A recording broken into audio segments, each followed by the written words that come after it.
摔角擂台體積大，而澳門寸金尺土，要揾一個適合嘅場地並唔容易。蔡良禪經過長時間嘅尋覓，最終喺珠海嘅一個體育館入面擺放擂台，進行日常訓練。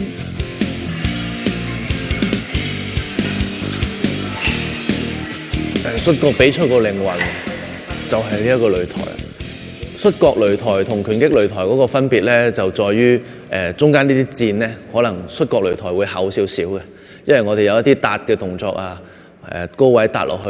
咁拳擊擂台咧，因為有啲即係佢嗰啲腳部會攝咗落去啊，如果太厚嘅話就唔得。咁同埋中間嗰啲位咧，我哋就會做一啲比較有少少避震嘅一個裝置喺度咯。咁拳擊嗰啲就因為冇搭冇成咧，咁所以係冇需要。如果喺澳門嚟講，因為澳門冇一啲地方，譬如話樓底又高啊，又可以容納到冇柱冇成嘅地方咯。因為譬如話摔角擂台已經升到咁高啦，同埋有時我哋有啲招式係喺三繩啊飛落去啊，咁所以其實要求係會個樓底，譬如話起碼4米高。如果喺澳門嚟講咧，就比較難揾到一啲類似嘅場地。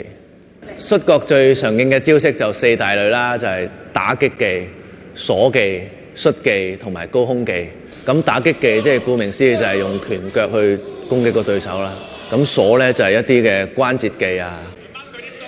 手啊、腳啊之類。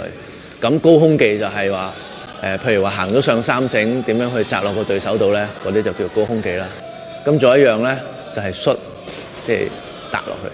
其實摔角嘅招式咧，我哋冇分咩高階或者初階嘅。我哋有一堆嘅基本功咧，一啲新嘅摔角手係入門嘅時候就必須要學嘅，譬如話前滾翻啊、後滾翻啊，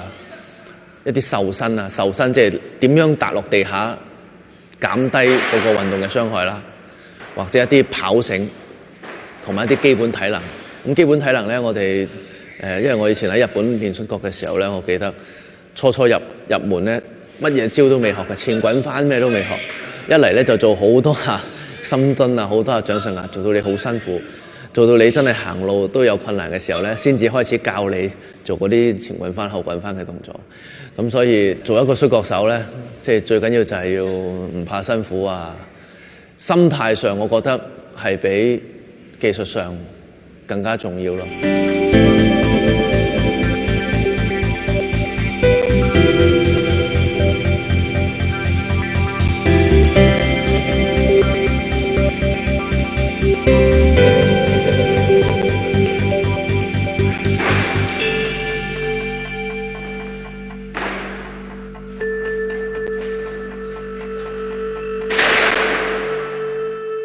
呢個摔角咧，同我哋以前打拳嗰啲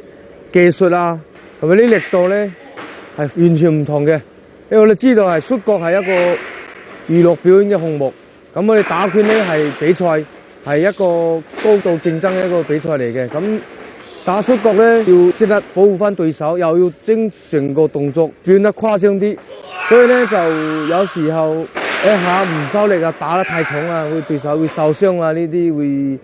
慢慢都會改咯，佢非常之危險啊！因為有啲動作咧做得唔好咧，嗰啲摔落去嗰啲頸啊、腰啊都會受好大嘅傷咯。咁佢依家都操到差唔多3個月，其實呢個動作咧好多動作都學咗好多，但係呢個摔角都仲有好多呢啲技巧要去學嘅。咁其實我係打新啦出身，咁摔角係一個新鮮嘅項目。咁其實我之前都嘗試過不同項目嘅轉型。你自由搏擊啦、MMA 啦、泰拳啦，呢啲我都有去參與，有打到，有個攞個金腰帶嘅。咁其實呢個摔角，我覺得係對我嚟講係有挑戰，但係越係有挑戰嘅事，我就越中意去做。喺散打嘅擂台度，我係一個奧運金牌。咁我相信喺摔角呢個擂台度，我都係會做得最好嘅。